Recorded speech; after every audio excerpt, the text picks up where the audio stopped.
योगी सरकार ने अब तक का सबसे बड़ा बजट पेश किया है। वित्त मंत्री सुरेश खन्ना ने 9,12,669 करोड़ रुपए का बजट पेश किया।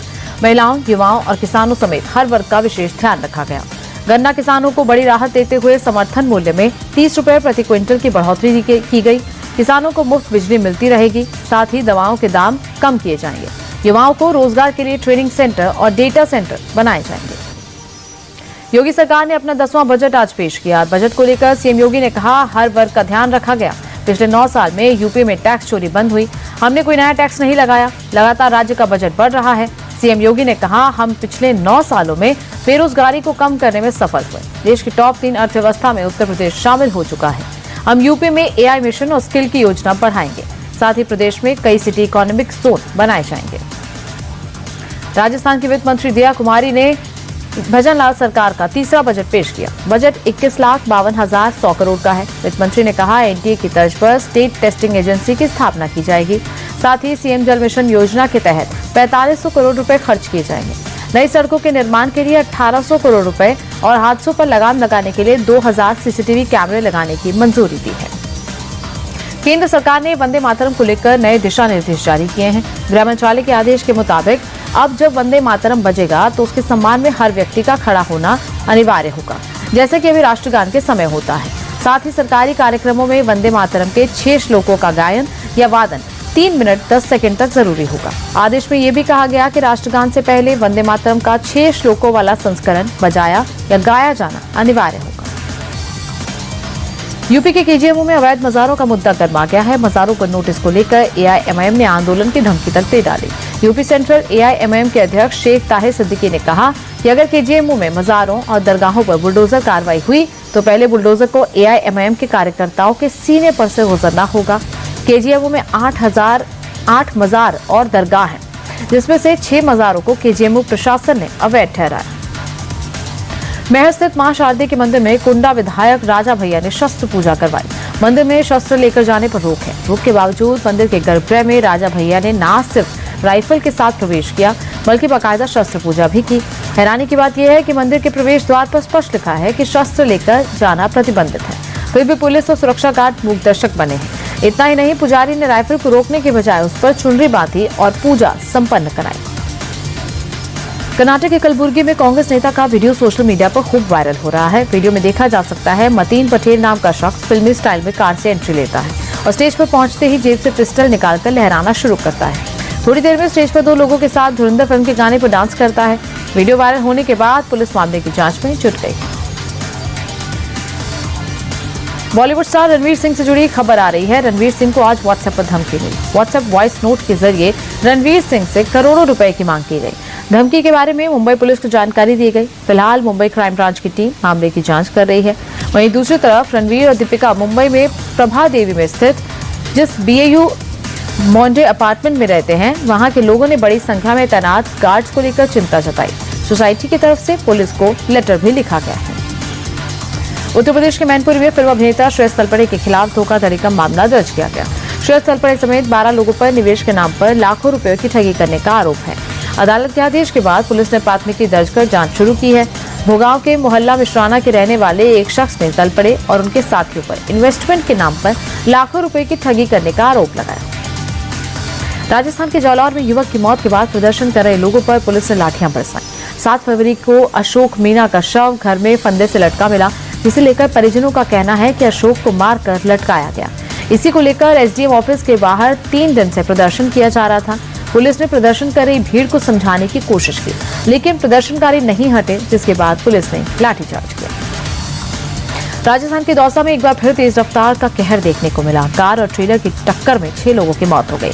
दरअसल तेज रफ्तार कार बेकाबू होकर डिवाइडर से टकराकर दूसरी लेन में चली गई। इसी बीच सामने से आ रहे ट्रेलर से कार की जबरदस्त टक्कर हो गई। टक्कर इतनी भीषण थी कि कार के परखच्चे उड़ गए। हादसे के बाद ट्रेलर में फंसी कार को क्रेन की मदद से अलग किया गया। राजस्थान के श्रीगंगानगर में भीषण सड़क हादसे में महिला थाना प्रभारी की मौत हो गई। दरअसल एसएचओ ज्योति नायक पेट्रोलिंग पर थी, तभी दूसरी ओर से आ रही तेज रफ्तार कार ने उनकी गाड़ी को टक्कर मार दी। टक्कर इतनी भीषण थी कि ज्योति नायक की गाड़ी पलट गई और उनका सर गाड़ी के नीचे दब गया। सर में गहरी चोट लगने के कारण ज्योति नायक की मौके पर मौत हो गई। जिस कार से हादसा हुआ वो हरियाणा नंबर की है।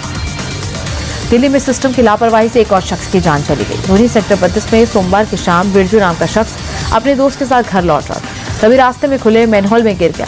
बताया जा रहा है कि घटना के वक्त वो नशे में था। फायर ब्रिगेड की टीम ने करीब 3 घंटे की कड़ी मशक्कत के बाद शव को बरामद किया। बिरजू बिहार के समस्तीपुर का रहने वाला था, मजदूरी करता था। उसकी मौत के बाद जागे प्रशासन ने अब मैनहोल का ढक्कन लगा दिया है। पुलिस एफआईआर दर्ज कर मामले की जांच कर रही है। यूपी के भदौई में भूमि विवाद में एक युवक की गोली मारकर हत्या कर दी गई, जबकि 2 लोग घायल हैं। पुलिस ने 3 लोगों को हिरासत में लिया। घटना के बाद गांव में अफरा तफरी मच गई। बताया जा रहा है कि आशीष यादव अपनी जमीन पर बैरिकेडिंग कर रहा था और इसी दौरान वहां 6-7 लोग लाठी डंडे लेकर मौके पर और हमला कर दिया। एक आरोपी ने लाइसेंसी रिवॉल्वर निकालकर 3 राउंड फायरिंग की, जिसमें एक युवक की मौत हो गई। पुलिस ने 3 लोगों को हिरासत में लिया। मथुरा के गोवर्धन में थाने से चंद कदमों की दूरी पर एक युवक के अपहरण की कोशिश की गई। ये पूरी घटना गोवर्धन दान घाटी मंदिर के पास हुई। पीड़ित दुष्यंत निवासी भवनपुरा एक पुराने मामले में गवाह है। आरोप है कि इसी मामले में फरार चल रहे आरोपियों ने दुष्यंत को सरेराह घेर लिया और जबरन गाड़ी में डालने की कोशिश की। जान बचाने के लिए भागकर थाने के अंदर घुस गया, तब कहीं जाकर उसकी जान बच सके। यूपी के प्रतापगढ़ में मॉर्निंग वॉक पर निकली महिला को रोडवेज बस ने टक्कर मार दी। टक्कर इतनी जबरदस्त थी कि महिला उछलकर सड़क पर जा गिरी। महिला का पैर बस के नीचे आ गया। पूरी घटना सीसीटीवी में कैद हुई। बस के पहिए के नीचे आते ही महिला का दाहिना पैर कुचल गया, जिसके बाद डॉक्टर्स को इलाज के दौरान पैर काटना पड़ा। फिलहाल पुलिस ने आरोपी ड्राइवर को गिरफ्तार कर लिया। यूपी के मुजफ्फरनगर से दिल दहला देने वाला एक वीडियो सामने आया। सीसीटीवी में छोटे बच्चों के साथ स्कूटी पर सवार महिला की स्कूटी सीधा दीवार से जा टकराई। मौके पर खड़े लोगों ने दौड़कर महिला और बच्चे को नाली से निकाला। दीवार से टकराने के चलते बच्चे की हालत गंभीर है। महिला चालक घायल है। महिला की लापरवाही का वीडियो सोशल मीडिया पर वायरल हो रहा है। महाराष्ट्र के पालघर में पायलट की सूझबूझ से बड़ा हादसा टल गया। मुंबई के जुहू से सूरत के लिए रवाना हुए हेलीकॉप्टर में तकनीकी खराबी आई, जिसके चलते पालघर में इमरजेंसी लैंडिंग करानी पड़ी। पायलट ने बड़ी सतर्कता से स्कूल के मैदान में हेलीकॉप्टर की सफल लैंडिंग कराई। हेलीकॉप्टर में मौजूद सभी लोग सुरक्षित हैं। तकनीकी खराबी ठीक होने के बाद हेलीकॉप्टर दोबारा रवाना हुआ। मुंबई के कोला रेलवे स्टेशन से एक दिल छू देने वाली तस्वीर और साहस से भरी तस्वीर सामने आई। 7 फरवरी की इस तस्वीर में दिख रहा है कि एक बुजुर्ग महिला यात्री चलती ट्रेन से उतरने की कोशिश में अचानक फिसल गई। प्लेटफॉर्म और ट्रेन के बीच गिरने लगी। तभी वहां मौजूद रेलकर्मी जॉन पॉल ने अद्भुत साहस और तत्परता का परिचय दिया। उन्होंने बिना एक पल गंवाए महिला को पकड़कर सुरक्षित बाहर खींच लिया और उनकी इस सूझबूझ से महिला की जान बच गई। पटना के गायघाट पुल के नीचे सुबह सुबह पुलिस और कुख्यात अपराधी राजीव कुमार के बीच मुठभेड़ हुई। इस दौरान पुलिस बदमाश राजीव को पकड़ लिया और जवाबी फायरिंग में उसके पैर में गोली लग गई, जिसे इलाज के लिए अस्पताल में भर्ती कराया गया। बताया जा रहा है कि सूर्या लंबे वक्त से वांटेड था। उसके खिलाफ लूट, डकैती, अवैध हथियार, धोखाधड़ी और शराब तस्करी समेत कई मामले दर्ज हैं। एमपी के ग्वालियर में कलश यात्रा के दौरान अचानक भगदड़ मच गई। यात्रा में शामिल एक महिला की मौत हो गई। 8 लोगों को अस्पताल में भर्ती कराया गया, जिनमें से एक महिला की हालत गंभीर है। दरअसल बीजेपी नेता नरोत्तम मिश्रा नवग्रह मंदिर पर प्राण प्रतिष्ठा का आयोजन करा रहे थे और इसी दौरान अफवाह फैल गई कि कलश वितरण शुरू हो गया। इसके बाद अफरा तफरी मची, जिसमें एक महिला की मौत हो गई। गुस्साए परिवार ने मौत के बाद महिला का शव रखकर जमकर हंगामा किया। भोपाल के वीआईपी रोड पर रसूखदारों की हुड़दंग की तस्वीर सामने आई। यहां बीच सड़क पर कार रोककर लोगों ने उत्पात मचाया।